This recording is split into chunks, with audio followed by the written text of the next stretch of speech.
Hello and welcome to कुछ अनकही कुछ अनसुनी। तो आइए शुरुआत करते हैं एक और कुछ अनकही कुछ अनसुनी कहानी से। Stay tuned for more updates.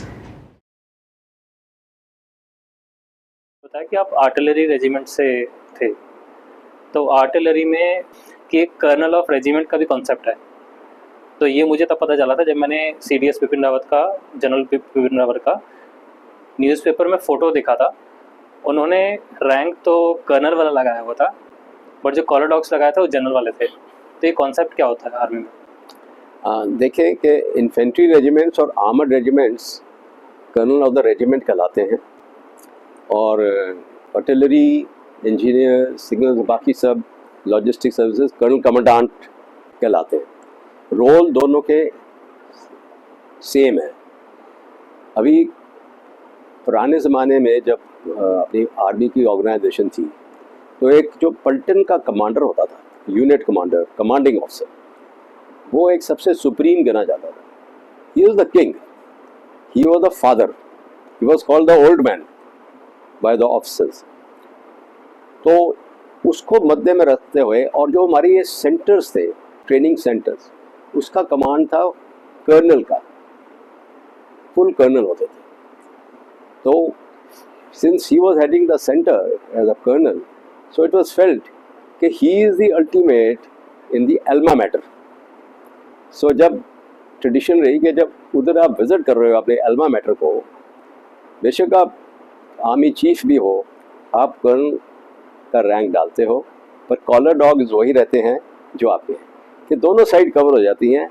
You identify with the officers and man with the rank of colonel because you are colonel, and colonel commandant is the father figure. वो अपनी रेजिमेंट, अपनी पलटनों के इंटरेस्ट को अपर मोस्ट रखता है। पलटन को जितना भी केयर कर सकता है, गाइडेंस कर सकता है, वो करता है। उनकी मूवमेंट जो होती है ऑपरेशनल एरिया, पीस एरिया में, उसको भी उसमें हिस्सादार बनता है। ऑफिसर्स के कोर्सेज वगैरह के भी हिस्सेदार बनता है, उनकी प्रमोशन का भी ध्यान रखता है।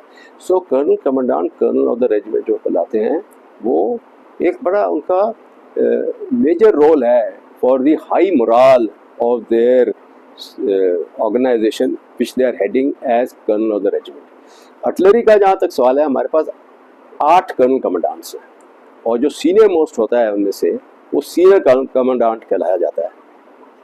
जितने भी हमारे कर्नल कमांडेंट्स का सिस्टम ऐसे। इन्फेंट्री में क्या है, डोगरा रेजिमेंट है, सिख रेजिमेंट है, पंजाब रेजिमेंट है, उनके अपने अपने कर्नल ऑफ द रेजिमेंट होते हैं। तो उनमें ये senior colonel of the colonel का कमांडेंट का रोल नहीं है, वो नहीं है उसके उनके सिस्टम में। ये हमारे में है, सिग्नल्स, इंजीनियर्स, आर्टिलरी, इनमें है, लॉजिस्टिक सर्विसेज। मैंने आपका प्रोफाइल देखा था।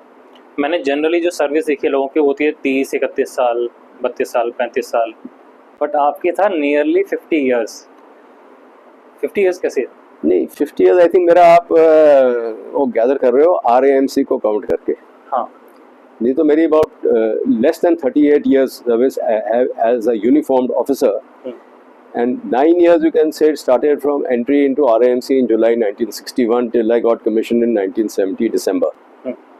तो that also takes you to 47 years. Overall experience जो है, अगर इस समय कहूँगा तो यस, हम बोल सकते हैं कि 50 years एक्सपीरियंस हो गया लाइफ में, because I feel a uniformed officer never retires. There is a saying कि generals never retire, they fade away. तो और मेरा उसके साथ जो मेरी अपनी फिलॉसफी है कि we are the umbilical cord. Umbilical cord आप समझते हैं ना, बच्चा पैदा होता है तो काटी जाती, तो ये अम्बिलिकल कॉर्ड नहीं कटती।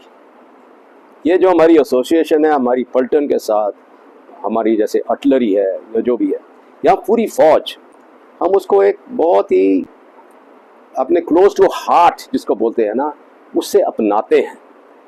और जब कोई चीज़ ठीक नहीं होती तो हमें उसकी चोट भी लगती है, और हम एडवाइजरी रोल भी अडॉप्ट करते हैं ताकि फ़ौज का स्टैंडर्ड और फ़ौज का परफॉर्मेंस अव्वल दर्जे का रहे।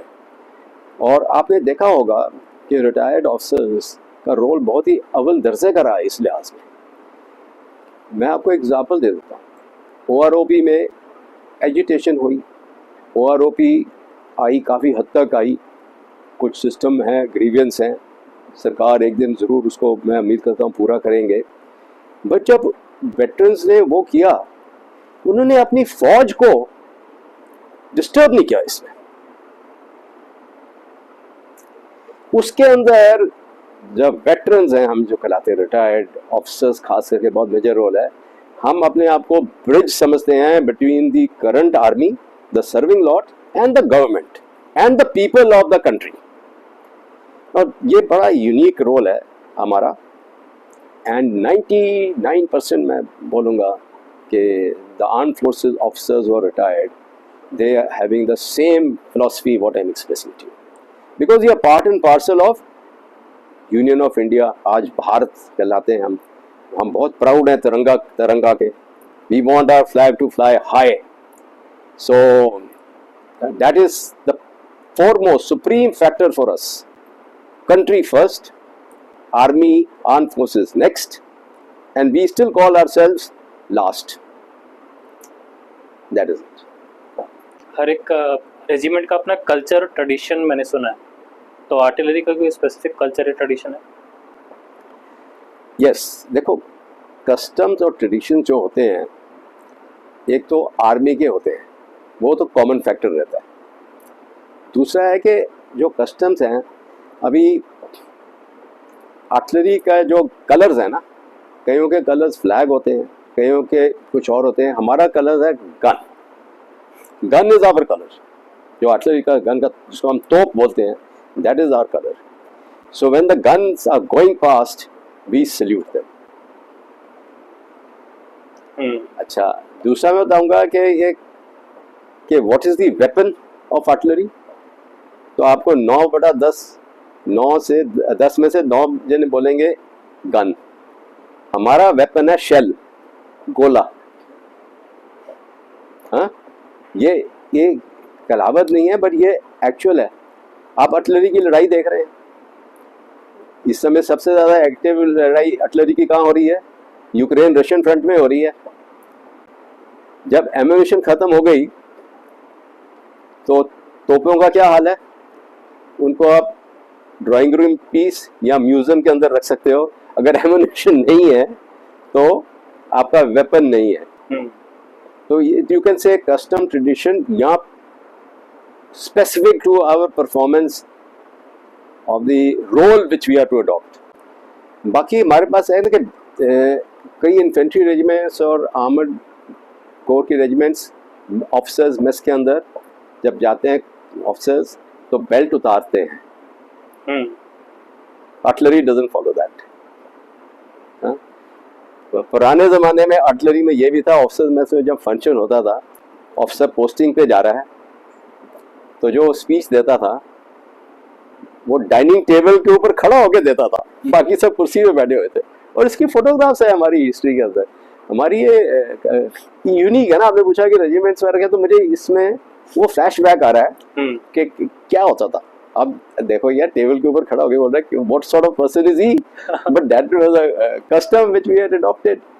एक और हमारी कस्टम रही है, इसी आर्टिलरी में क्या होता है कि accuracy of fire is ultimate. गोले का जो डेटा निकला है, ऑब्जर्वर एंड से आया है, वो गन एंड के अंदर गन्स को फीड हुआ है, वो एक्यूरेसी अल्टीमेट है। अगर उसमें कोई गलती हो जाती है तो it is considered as a major offence. It's like क्यों is a major offence? Because गोला अगर गलत डेटा पे है तो लड़ाई के दौरान में या पीस टाइम ट्रेनिंग के अंदर वो गोला अपने ओन ट्रूप्स में गिर सकता है जो आगे है। तो आर्टिलरी का इतना, उसके अंदर इतने हमारे system of checks and balances हैं, फिर भी कुछ ऐसे केस हो जाते हैं जो कैजुअल्टीज हुई हैं, फेटल कैजुअल्टी भी हुई है, गोला ऐसे आके गिरा है। पर आर्टिलरी की ये ट्रेडिशन है कि जब ऐसे होगा ना, सबसे पहले वो गन पोजीशन ऑफिसर होता है, वो यंगस्टर होता है, लेफ्टिनेंट, कोई जूनियर कैप्टन भी करते हैं, सबसे पहले उसकी कमांड पोस्ट में होता है, वो बेल्ट उतारी जाती है एकदम, वो अपने आप ही उतार देता है कि तो बड़ा मेजर ऑफेंस हुआ है। और हमारे टाइम में क्या होता था, जीप्स होती थी, विलेज जीप, उसके साथ ट्रेलर होते थे ना? ट्रेलर के अंदर सामान आता था, जीप छोटी होती थी। तो जब वापस जाता था ना कैंप में, तो ट्रेलर में बैठ के जाता था। मेरी रेजिमेंट तो ये ट्रेडिशन थी। तो वो जीप में नहीं बैठता था, बेल्ट उसकी उतर जाती थी। ऑफिसर्स मैच में जाने के लिए उसको शर्म आती थी। यू नो क्यों था कि जो तुम्हारा प्रोफेशनल रोल है उसको आपने बिल्कुल टॉप लाइन को से अडॉप्ट करना है कि गलती की कोई माफ़ी नहीं है आर्टिलरी फायरिंग। तो मैं 2-4 चीज़ें आपको जैसे बता रहा हूँ कि ये आर्टिलरी की, जैसे मुझे एकदम ख्याल आया। अगर आप मुझे पहले बताते क्या है तो मैं आपको और एक मैं 40 मिनट का इसके ऊपर भी बता सकता हूँ आपको। बिल्कुल सर, उसको भी करेंगे। और मैंने दोस्तों से सुना, वो बोलते हैं कि कुछ जगह ऐसे ट्रेडिशन है कि अगर आप वहाँ पर आ रहे हो यूनिट में पोस्टिंग होकर नए आ रहे हो, तो आपको with in a specific time गाड़ी खरीदनी है, 4 व्हीलर लेना है। पास वहाँ से जा रहे हो पोस्टिंग होके, तो आपको कुछ सिल्वर वेयर गिफ्ट करना है मेस को। इस तरह के अलग अलग रेजिमेंट्स में कुछ ना कुछ बताया थे। ऐसे होती है ट्रेडिशंस। गाड़ी खरीदने के बारे तो हमारे टाइम में ऐसे नहीं था, गाड़ियाँ भी काफ़ी कम थी। पर यस, सिल्वर वेयर प्रेजेंट करो रेजिमेंट में, ये भी रहा है। कुछ यूनिट फॉलो करते हैं, हमारी यूनिट भी करती है, जैसे कुछ जुबलीज आती हैं हम करते हैं। मेरी रेजिमेंट में एक था कि जब हम एनुअल लीव पे जाते थे तो हमारे को ये होता था कि 2 बुक्स फॉर द लाइब्रेरी लेके आएंगे आप और गिफ्ट करेंगे। हाँ, एक होनी चाहिए प्रोफेशनल बुक, एक होनी चाहिए फिक्शन, बेस्ट सेलर्स में से।